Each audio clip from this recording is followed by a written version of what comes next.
예수님은 이 땅 안에 하나님의 나라를 건설하기 원하셨습니다. 이 하나님의 나라잖아요. 나라는 주권자 되시는 하나님, 백성이 있어야 되잖아요. 예수를 믿는 백성. 우리는 늘 천국 하나님 그 하늘을 생각하는데 예수님이 얘기하시는 하나님의 나라는 그 하늘을 얘기하는 것이 이 땅 안에 이루어지는 하나님의 나라를 말씀하고 있습니다. 통치 수단은요, 폭력이나 율법이 아니라 사랑법으로 움직이는 나라를 원하셨습니다. 제자들을 통해서 하나님의 나라는 예루살렘 교회에서 시작이 이제 본격적으로 이루어집니다. 그러나 예루살렘 교회는 유대교의 박해 때문에 뿌리를 내리지 못하고 유대 밖으로 밀려나게 됩니다. 하나님의 나라는 예루살렘 교회에서 흩어진 그리스도인들과 바울, 바나바와 같은 분들에 의해서 이방 지역에서 이제 하나님 나라가 본격적으로 교회를 이루고 성장해 가기 시작합니다. 이번 주부터는 바울이 개척한 고린도 교회 안에서 하나님 나라가 어떻게 뿌리를 내리는지를 살펴보도록 하겠습니다. 고린도 교회는 바울이 개척한 교회입니다. 1년 6개월 동안 고린도 교회에서 목회를 하셨습니다. 그리고 이제 사도 바울이 에베소로 이동을 하게 되는데요. 얼마 지나지 않아서 고린도 교회 안에 문제가 발생을 했습니다. 바울은 고린도 교회의 문제를 해결하기 위해서 편지를 쓰게 됩니다. 그 편지가 바로 고린도 전후서입니다. 오늘날 교회들도 고린도 교회와 유사한 문제들을 교회 안에서 만나게 됩니다. 우리 모두는 사실 교회 안에서 문제가 없기를 바라는 것이 오늘 우리 자매님이나 우리 모두의 마음입니다. 그렇지만 사람이 모이는 곳이기 때문에 항상 그곳에는 문제가 있는 것을 보게 됩니다. 바울은 고린도 교회의 문제를 어떻게 해결했는지를 우리가 봤으면 좋겠습니다. 고린도 전후서를 강의하게 될 텐데요.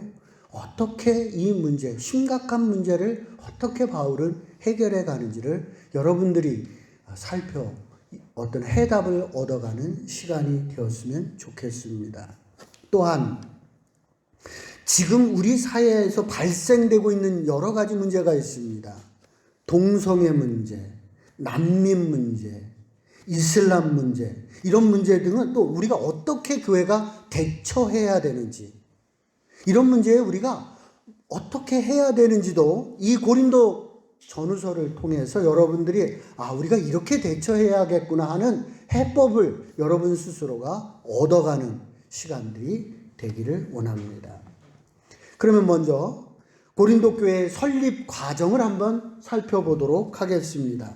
사도행전 18장 1절로부터 4절 말씀 교독하도록 하겠습니다. 그 후에 바울이 아덴을 떠나 고린도에 이르러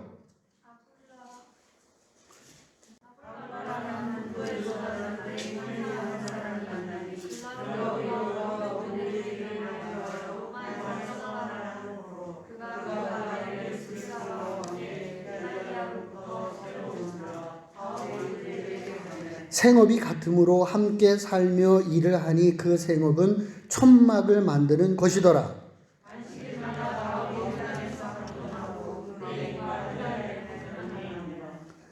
자, 이제 고린도 교회가 설립되는 과정에 대해서 사도행전의 기록을 봤고요.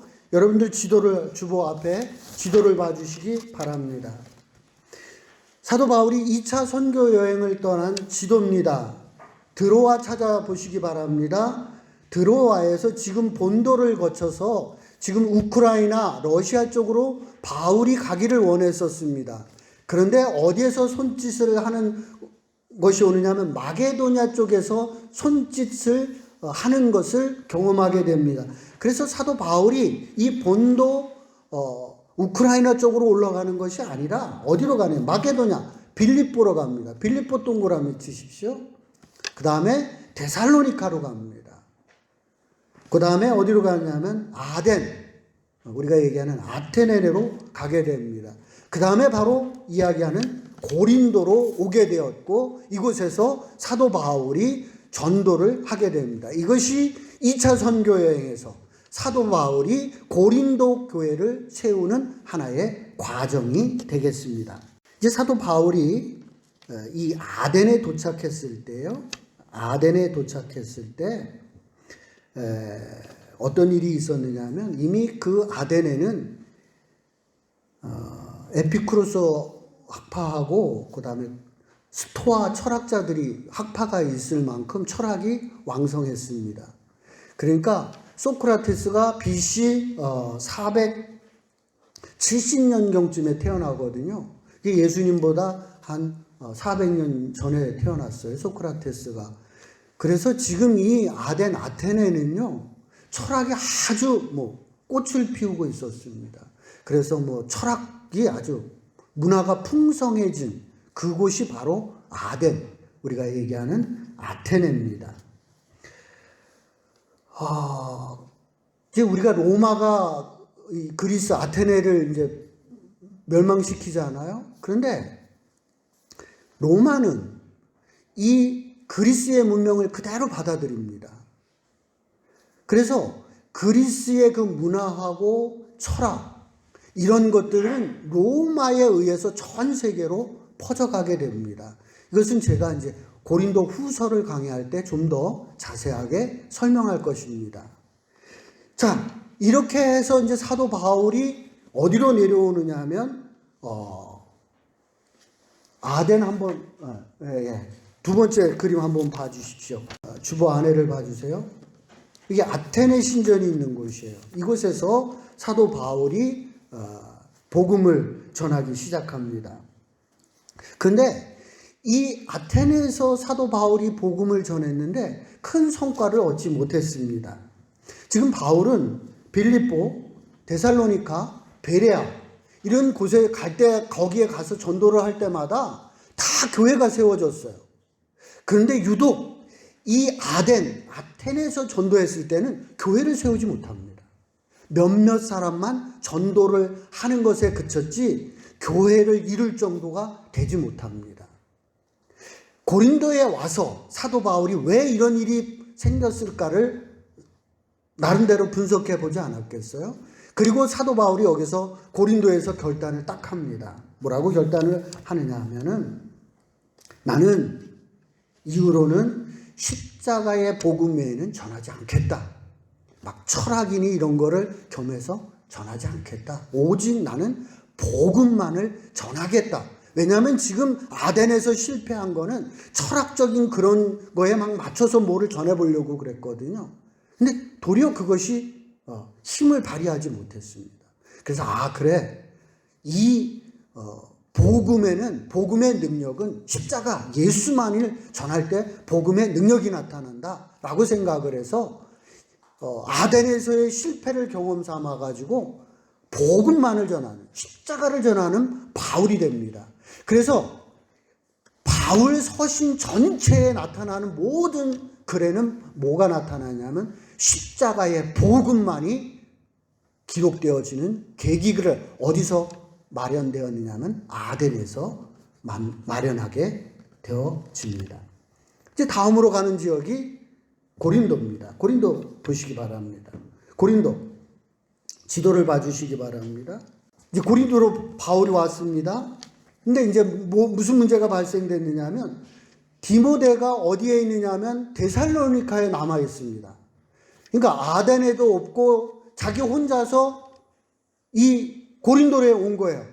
당장 뭐가 생겼느냐 하면 먹고 사는 문제가 이제 발생이 된 거예요. 먹고 사는 문제가 지금 심각하게 된 거예요. 그래서 먹고 사는 일들을 찾게 되는데 뭐를 찾게 되느냐 하면은 바로 장막 만드는 일들을 찾게 됩니다. 그 장막 만드는 일을 누가 하고 있었느냐 하면 브리스길라와 아굴라가 하고 있었습니다. 이 장막 만드는 일은 사도 바울이 하고 있는 할 수 있는 직업 중에 하나예요. 랍비들이 항상 뭐를 하나 배워두냐면 직업 하나를 배워둡니다. 그래서 사도 바울은 무슨 기술이 있느냐면 장막 만드는 기술을 가지고 있습니다. 그러니까 자기가 이 브리스길라와 아굴라의 집에 가서 장막 만드는 일들을 하면서 생계를 유지하고 거기에서 복음을 전해가는 일들을 사도 바울이 하게 되었습니다. 좀 여기에 보충 설명이 필요한데요. 이 로마의 글라우디우스 황제 때예요. 통치할 때에 로마에서 유대인들이 폭동이 일어납니다. 그래서 황제가 화가 나서요. 이 로마에 있는 유대인들을 다 그 추방령을 내려버려요. 그래서 브리스길라와 아굴라도 로마에 살고 있었던 거예요. 그런데 추방령 때문에 어디로 오게 되냐면 이 고린도로 오게 된 거예요. 당시는요, 요 50년경에는 유대교와 기독교가 구분이 되지 않았어요. 그러니까 유대인들을 축출한다면 기독교인들도 다 축출되는 거예요. 그래서 브리스길라와 아굴라도 어쩔 수 없이 고린도로 오게 된 거예요. 그래서 자기들이 할 수 있는 것이 장막 만드는 일인데 그 장막을 만들고 있었다는 거죠. 로마에서 이제 추방이 됐기 때문에 뭐가 필요하겠어요? 당장 거주할 집이 필요하잖아요. 그런데 추방된 사람들이 무슨 돈이 있었겠어요? 그러니까 가장 싸게 구할 수 있는 게 뭐냐면 장막, 텐트였던 거예요. 그래서 지금 이 고린도 지역에서는 뭐가 제일 필요했느냐 하면 천막 만드는 일들이 사람들이 막 필요했고, 그래서 사도 바울은 브리스길라와 아굴라 집에서 장막 만드는 일들을 하고 있었다는 겁니다. 이 황제가, 글라우디오 황제가 54년에 죽습니다.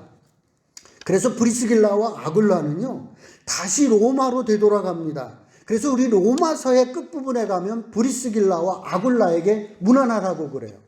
그러니까 브리스길라와 아굴라가 여기 고린도에서 이 장막 만드는 일을 하다가 바울을 따라 에베소에 갔다가 다시 어떻게 간 거예요? 로마로 가는 거예요. 그러니까 이 로마서는 언제 쓰여진 거예요? 글라우디오 황제가 죽은 이후에 쓰여진 것다. 이것도 제가 이제 고린도 후서를 하면서 좀 더 보충하도록 하겠습니다. 자, 이제 고린도 도시의 특징을 좀 살펴보도록 하겠습니다. 고린도 도시는 도대체 어떤 도시냐? 지도를 봐주시기 바랍니다. 고린도는 항구 도시입니다. 육지와 연결되어 있습니다. 교통이 발달됐기 때문에 상업이 아주 발달됐습니다. 그러니까 이 장사하는 사람들이 많다 보니까 배가 비싸잖아요. 그러다 보니까 부자들도 많습니다.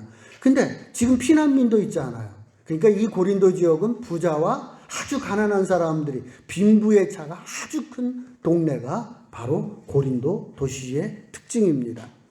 또 옆 동네가 아테네입니다. 그러니까 철학으로 공부한 사람들이 다수가 있었습니다. 그래서 고린도 전서를 읽다, 후서를 읽다 보면 지식이라는 단어가 많이 나옵니다. 그래서 사도 바울이 얘기하는 게 너희들 배운 놈들이 있지 않냐? 너희들 배웠지 않느냐? 하는 얘기를 지금 하는 거예요. 왜냐하면 옆에 있는 아덴에서 배운 사람들이 그 고린도 안에 있었다는 거예요. 세 번째로 우리가 생각해 봐야 될 것은요. 마지막 그림 하나 보십시오. 거기 이제 돌기둥이 서 있습니다. 이게 아프로디테 신전입니다. 우리 쉽게 그냥 이거 비너스 신전이라고 보면 돼. 비너스. 비너스가 다양하거든요. 비너스 아름다움과 그 풍요의 신, 그 비너스 신, 아프로디테 신전입니다. 여기에는요, 이제 풍요하고 막 그러니까 뭐가 있느냐면 성령, 제가 신접한다는 얘기 있었죠. 여기 신접한 여자들이 여기 무당들도 있었고요. 그 다음에 그 사람들이 또 뭐 했느냐면 그 창녀의 이걸 뭐래 성창이라 그러고 성창 그 남자들과 성관계를 맺는 그런 일들을 이 여인들이 하는 여인들이 이곳에 다수가 또 있었습니다. 그러니까 고린도는 바다에서 뱃일을 하는 사람들 때문에 사창가가 쫙 줄비하게 있단 말이에요. 또 이 아프로디테에는 또 성창이 있어가지고 성관계하는 여인들이 있단 말이죠. 그러니까 이 고린도의 또 하나의 특징은 뭐냐면 아주 음란한 도시라는 거예요. 음행이 아주 만연한 도시가 이 고린도의 교회의 특징이 되겠습니다. 이게 사회 시간에 특산물 배우잖아요. 대구하면 사과, 우리 이렇게 배우잖아요. 고린도 하면 뭐냐면 음란의 도시였다는 게, 당시 고린도 하면 특성, 음란한 도시로 아주 세계에 정평나 있는 도시가 바로 고린도였다는 것입니다.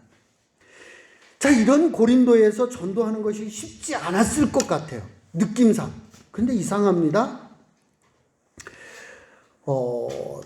사람들이요, 돈을 많이 버는 사람들은요, 돈을 믿지 예수를 잘 믿지 않습니다. 정말 부자들은.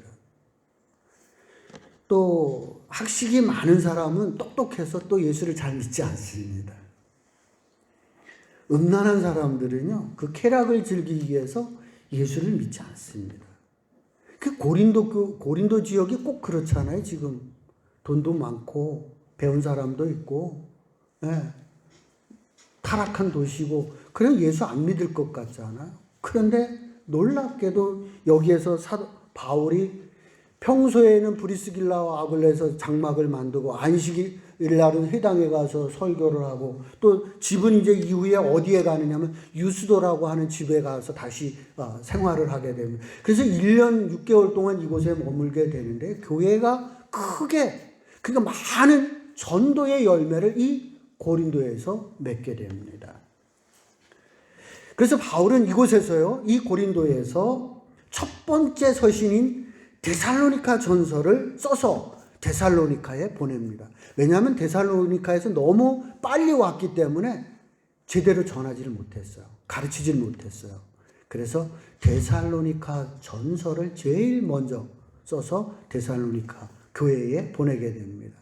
그러니까 성경 중에 복음서, 모든 성경 중에서 제일 먼저 쓰여진 성경은 사도 바울이 고린도에서 쓴 데살로니가 전서가 50년경에 쓴 첫 번째의 성경이 되는 거예요.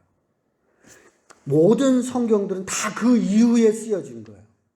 그러니까 제일 먼저 우리가 가지고 있는 신약 성경 중에서 제일 먼저 쓰여진 성경은 50년경에 바울이 고린도에 머물면서 안타까움이 남아있었던 데살로니가 교회, 너무 급히 내려오느냐고 제대로 가르치지 못했던 그 교회를 향해서 썼던 데살로니가 전서가 최초의 성경이고 최초의 서신서가 되겠습니다. 우리 1년 6개월 있으면 짧게 있었다고 생각할지 모르겠지만 사도 바울에게서는 엄청 긴 겁니다. 사도 바울은 1년 6개월씩 있는 교회가 없습니다. 에베소에서 좀 더 길었고요. 나머지에서 두 번째로 긴 게 이게 1년 6개월입니다. 바울은 1년 6개월씩 있지 않았었습니다. 이 1년 6개월 있었다는 건 상당히 오래 고린도에서 머물면서 이 교회에 애정을 갖고 목회를 했었습니다. 1년 6개월 마치고 다시 어디로 가니? 에베소로 되돌아가게 됩니다. 이제 에베소로 이제 가서 있는 동안에, 그러니까 요때가 한 50년경쯤 되는데요. 그러면 왜 바울이 고린도 전서를 썼는가? 이제 그 이유를 찾아봐야죠. 에베소에 갔는데. 그러니까 고린도 전서는 고린도에서 쓴 게 아니라 에베소로 갔단 말이에요. 에베소에 갔는데 지금 글로에라고 하는 집에서 소식이 하나 와요. 고린도의 교회에 문제가 생겼다. 그래서 그 문제를 해결하기 위해서 사도 바울이 편지를 써보내는 거예요. 그것이 바로 고린도 전서가 되는 거예요. 그러니까 바울이 쓴 책 중에서 두 번째 번의 책이 되겠죠. 거기 가서 에베소에서 고린도를 향하여 쓴 서신서가 바로 고린도 전서가 되겠습니다. 그러면 고린도의 교회에는 무슨 문제가 있었는지, 왜 고린도 전서를 썼는지를 이제 시작하도록 하겠습니다. 고린도전서 5장입니다.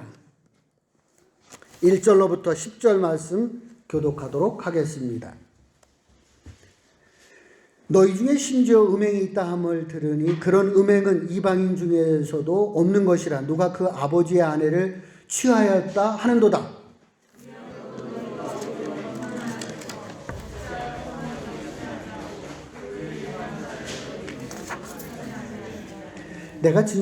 내가 실로 몸으로는 떠나 있으나 영으로는 함께 있어서 거기 있는 것 같이 이런 일 행하는 자를 이미 판단하였노라.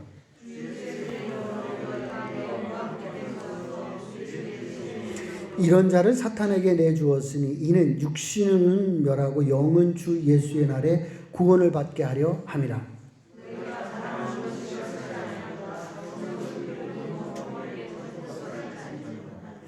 너희는 누룩 없는 자인데 새 덩어리가 되기 위하여 묵은 누룩을 내버리라. 우리의 유월절 양 곧 그리스도께서 희생되셨느니라.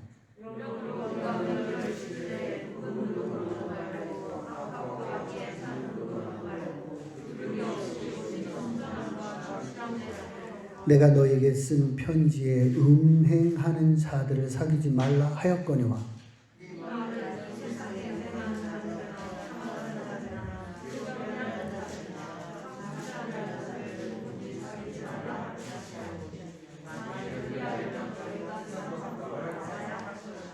이제 9절 보겠습니다. 내가 너희에게 쓴 편지에 사도 바울이 먼저 쓴 글이 편지가 있었다는 거예요. 그러니까 고린도 전서를 쓰기 이전에 편지가 있었다는 거예요. 그 글이 있었는데 그 내용은 뭐예요? 음행에 대해서 하는 거에 대해서 내가 어떻게 해야 된다고 하는 거를 조치를 하라고 하는 글을 써서 보낸 거예요. 그런데 그거대로 되지 않았어요. 그래서 다시 편지를 보내는 거예요. 그러니까 고린도 전서 이전에 편지를 하나 보냈는데 그거대로 뭔가 교회가 되지 않았어요. 그래서 다시 편지를 써서 보내는 거예요. 그러니까 이 고린도 전서에는 무슨 얘기가 많겠어요? 첫 번째 써서 보냈던 음행이 해결되지 않은 부분을 해결하기 위한 내용이 많겠죠. 그래서 고린도 전서 안에는 음행에 대한 이야기, 그 다음에 결혼 문제, 또 그 다음에 독신 문제, 이런 성에 관련된 내용이 고린도 전서 안에는 많이 있다는 거예요. 왜냐하면 그 문제가 해결되지 않았기 때문에 다시 해결하기 위해서 고린도 전서를 쓰기 때문에 그런 내용이 많이 담겨져 있다. 그런 얘기입니다. 우리는 교회에서 왜 문제가 생기냐고 그렇게 얘기합니다. 문제가 생기지 않았으면 좋겠지요. 그러나 교회는 사람들이 모이는 곳이기 때문에 문제가 생길 수밖에 없습니다. 고린도 전후서를 보면은요, 고린도 교회에서 몇 가지의 문제가 발생되느냐 하면 11가지의 문제가 나열되고 있습니다. 당대 최고의 정말 사도인 바울이 목회하는 그곳에서도 문제가 발생된다는 거예요. 그러니까 우리가 지금 교회 안에서 발생되는 문제에 대해서 너무 여러분들이 괴로워하기보다는 해결할 수 있는 지혜가 필요하다는 거예요. 해결할 수 있는 지혜가 필요하고 오늘 그 중에서 한 가지의 문제를 우리가 해결해 보도록 하겠습니다. 1절 말씀 보겠습니다. 너희 중에 심지어 음행이 있다 함을 들으니 그런 음행은 이방인 중에서도 없는 것이라. 누가 그 아버지의 아내를 취하였다 하는도다. 아버지의 아내를 취했대요. 엄마를 취했다는 건데요. 엄마하고 같이 산다는 거예요. 여기에서 이 엄마는 친엄마가 아니고요. 그러니까 아버지의 아내라고 그러잖아요. 이건 계모를 그렇게 부르는 거예요. 계모하고 같이 사는 사람이 있었다. 그런 얘기예요. 아무리 그래도 그렇지. 그죠? 이 정도 되면 폐륜하죠. 고린도 지역이 음란한 도시라고 하지만 세상에도 그런 일이 없다는 거예요.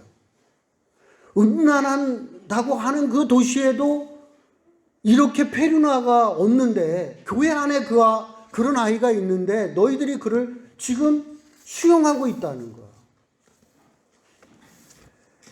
그래서 사도 바울이 이거는 아니지 않냐. 이거는 내쳐야 되는데 너희들이 내치지 않음에 대해서 바울이 책망을 하고 있습니다. 고린도전후서에서 여러 번 나오니까 여러분들 꼭 기억해 두십시오. 또 신앙생활하면서 꼭 기억해 두십시오.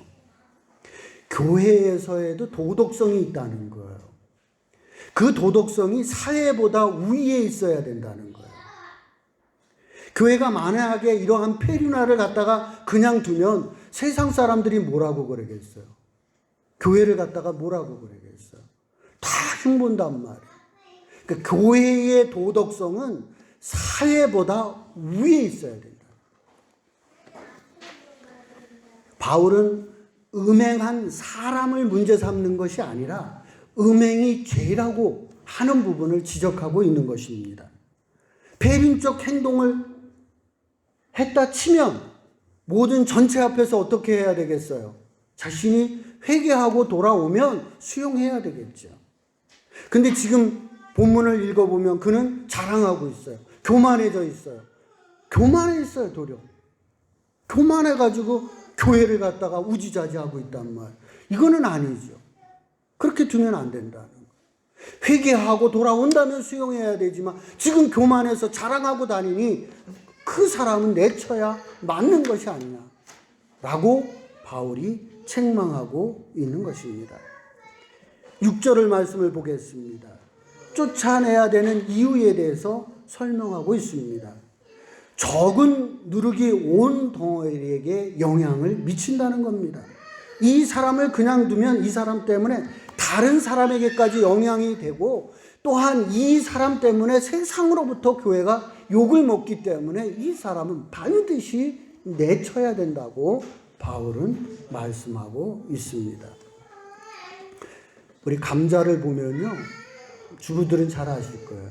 감자가 하나가 썩으면 주변 게 다 썩습니다. 그래서 감자는 반드시 말려서 보관을 해야지 말리지 않고 젖은 상태에서 보관을 하면 반드시 다 썩습니다.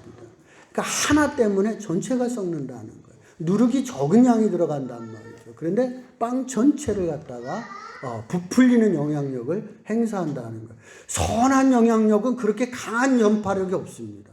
그런데 이 악한 영향력은요, 영향력이 전파력이 셉니다.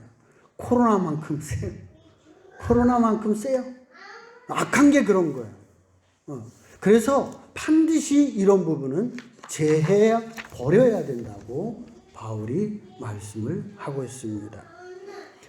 적용입니다. 고린도전서 13장 1절로부터 8절 말씀 우리 교독하도록 하겠습니다. 고린도전서 13장 1절로부터 8절입니다. 내가 사람의 방언과 천사의 말을 할지라도 사랑이 없으면 소리나는 구리와 울리는 꽹과리가 되고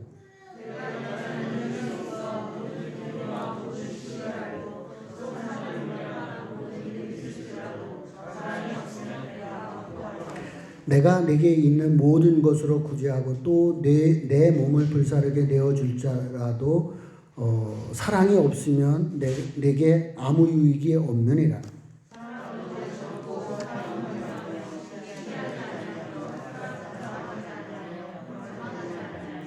무례히 행하지 아니하며 자기의 유익을 구하지 아니하며 성내지 아니하며 악한 것을 생각지 아니하며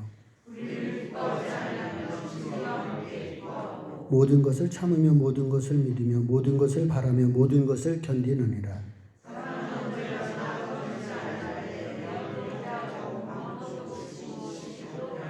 13절 합독합니다. 시작. 그런즉 믿음, 소망, 사랑 이 세 가지는 항상 있을 것인데 그 중에 제일은 사랑이라. 지금 우리 사회가요 고린도처럼 음행의 나라로 변해가고 있습니다. 동성애, 성소수자, 음란 사이트의 접속자가요 세계에서 우리나라가 제일 많다고 합니다. 그러니까 지금 우리 사회가 지금 고린도처럼 음란한 사회로 가고 있어요. 그래서 분명히 여러분 아셔야 돼요. 분명히 알아야 되고 정확히 알아야 돼요. 음행과 사랑은 구분해내야 되는 거예요. 바울은 지금 그 얘기하는 거예요. 사랑을 찬양하는 게 아니에요, 이거. 사랑과 음란을 니들 구분 못하고 있다는 거예요. 사랑은 이런 사랑이 돼야 된다라고 지금 제시하고 있습니다. 예수님은 하나님의 나라를 이 땅 안에 만들기를 원했습니다. 그 하나님의 나라는 서로 사랑하는 공동체입니다. 바울은요, 고린도 안에서 사랑의 공동체를 만들려고 했지만 고린도 그 지역의 문화가 음행과 음란의 도시가 되어가지고 사랑과 음란을 구분해내지 못하고 있었던 거예요. 심지어 계모와 같이 사는 폐륜화까지도 교회 안에 있었다는 거예요.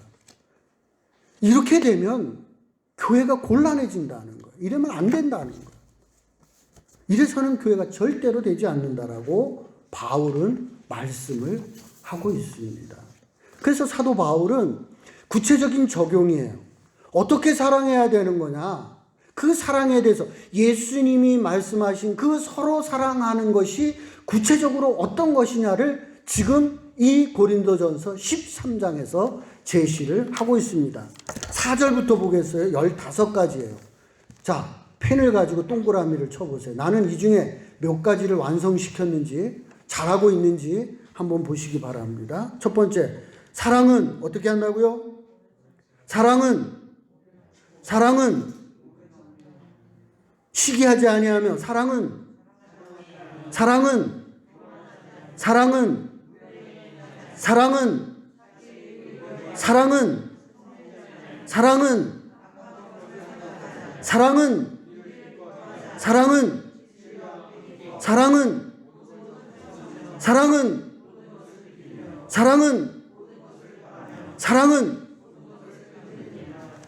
이런 사랑을 하라는 거예요. 이게 참 사랑이라는 거예요. 예수님이 말씀하시는 서로 사랑이 도대체 뭐냐? 이런 사랑을 해가야 되지. 너희들이 어떻게 음행과 음란과 예배 후에 지금 성창을 갔다는 거예요. 남자들이 앞으로 뒤태 신전을 갔다는 거예요. 이게 말이 되냐 말이에요. 너희들이 그것도 구분하지 못하느냐. 그래서 바울이 고린도 전서에서 이야기를 하기 막 혼내기보다는 너희가 참 어리다라는 표현을 쓰고 있어요.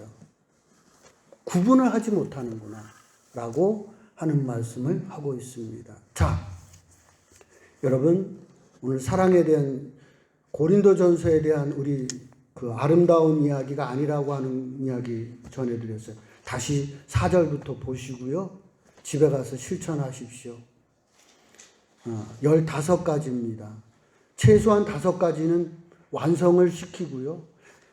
부족한 것은 어떻게 해야 되겠어요? 그 사랑을 이루기 위해서 추구해 가야 되는 거예요. 그런 사랑을 하기 위해서 자꾸만 노력해 가야 되는 거예요. 이게 그리스도인이라는 거예요. 적어도 5개, 6개는 완성을 시키고 또 한 4, 5개는 추구해 가고 그래서 이 모두를 완성시켜 가려는 제자가 되어야 된다라고 사도 바울이 말씀하고 있습니다. 목동교회 안에서는 이 사랑을 사도 바울이 이야기하는 예수님이 말씀하신 서로 사랑을 완성시키는 제자들이 늘어나기를 주의 이름으로 축복을 드립니다.